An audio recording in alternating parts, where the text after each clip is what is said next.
it. We have the West Coast feed of HBO. Stealing cable instead of trying to randomly see nudity through the static snow like the rest of us degenerates. Big deal. Every time I watch that show, it's old women putting condoms on cucumbers. That's ageist. And condomist. And gordist. Oh, hey, Dune. Being excited about watching Dune.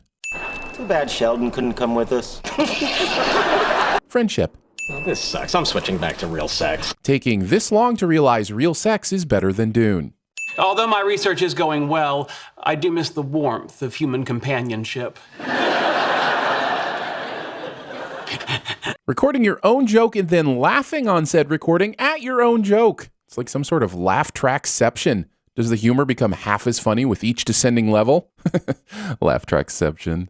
Oh, for heaven's sake. In the mid-18th century, King Rama IV of Siam divided a huge empire amongst the colonial powers of Europe in order to preserve his throne. Criticizing the person who is in charge of preparing your food. That poo-poo platter might be more literal than Sheldon means it to be.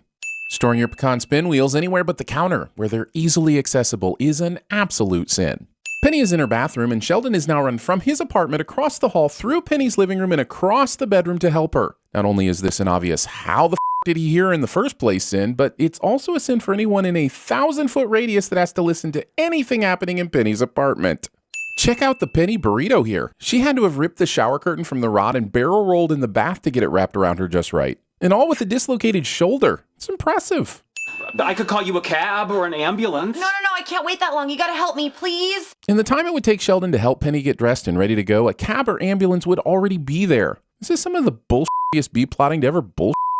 It does seem rather ironic that for want of 99-cent adhesive ducks, we both might die in a fiery car crash. Close enough. Roll commercials. Is this just going to happen every time now? That would have been great. You and Penny having sex in the tent while I sit out here and watch Howard hump a cactus. Oh, you seem annoyed now, but you're beaming in a few minutes when you find out there are a couple menopausal singles in a nearby campsite that may be desperate enough to ride your dweeb weenie. Dweeby? Wee-weeb? How old are they? I don't know, 50, 55? Oh, menopause. Nature's birth control. These are f***ing geniuses in their fields of science. F***ing science! This joke could possibly work if we're dealing with the characters from Encino Man. I mean, it'd still probably be a terrible joke and make me want to cut my ears off, but at least it would make more sense. So what are we waiting for? Relax. Wait, are they truly leaving? I can believe that these two socially awkward, sexless boy men would joke about f***ing strangers because they're old and desperate and so much more likely to cave for a but standing up to dash into the night to actually attempt to seduce women is asking me to believe too much. Good idea. They'll be refreshed. Thinking that Raj's sexual partner needs to be refreshed to withstand 14 seconds of sex. Also, enjoying a baked good with pot in it. I mean, you can enjoy a baked good with pot in it, but it never tastes good, ever. And there's no more discussion needed on this topic. Is that my arm? It doesn't feel like an arm. Casually touching someone's sternum without consent. Stars are pretty, aren't they? Up above the world so high, like little diamonds in the sky. Primetime family sitcoms version of Getting High. According to my driver's ed book, a side mirror is properly adjusted. Once again, want to point out, the cab or ambulance would already be there to pick Penny up. If I could speak the language of rabbits. I realize this is probably the A plot of this episode, or the A adjacent plot. Regardless of what it is, the Leonard, Howard, and Raj get high and say stupid portion of this episode goes on for all the sometime. I lost my virginity to my cousin Jeannie. To this day, I can't look at pickled herring without being aroused and ashamed. Honestly, same. Warp speed ahead, Mr. Spock. Mr. Spock did not pilot the Enterprise. Trekkies. Or Trekkers. Or I don't give a f***. How'd you see it? You said you wouldn't look. Sorry, as I told you, the hero always peaks. Peeping Sheldons. The only thing in here are blue ice packs. Then what has he been digging through in the cooler if that's all that was left? When was your last menstrual period? Oh, next question. And now we know that Penny's pendulum swings from calm when friend gropes breast without permission to reacts wildly when asked about her period. And honestly, I've never been more confused about this character. I'll put in progress. Making a woman grumpy must be on period joke. Ass. Possible Tourette's. And making a Tourette's joke. There. Everything's going to be fine.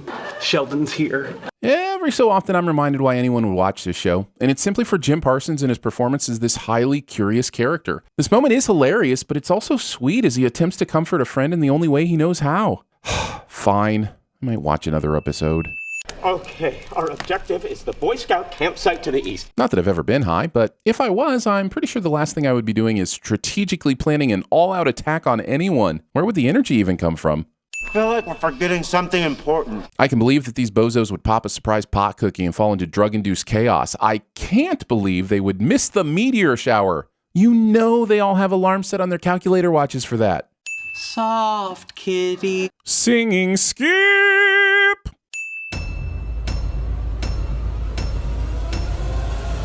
In the name of science, if you need me to hold your bodacious Bahama Mamas or whatever the guys call them nowadays, I'll do it. Want to hang out with us on a live stream? We don't care if you're on the toilet, in your mom's basement, or in the broom closet. Just put on some deodorant and join us during Sin Week 2021. March 22nd through 26th, we'll release 3 extra Sins videos and go live 4 times to hang out with you. All you have to do is become a Sin Club member at patreon.com/cinemasins. Do it now! That way you're the first to learn about our evil plans. And if you join today, you have time to watch over 70 exclusive videos and podcasts. See you the week of the 22nd. Jerry, I want to slide my tongue around you like a snake. 213-555-4679. That's it. Just want to leave my number. I didn't want you to think I was weird or desperate. Hello. I seem to have fallen down a cliff. I've fallen, and I can't get up. So is Red still thinking about giving you the car, maybe? Even if we do get it, we're gonna need some serious gas money, because the cruiser's a boat. I know it's a boat. This whole gas shortage bites. What about Slim Jims? Oh, yeah. When was your last menstrual period? Mind your own goddamn business, Gene.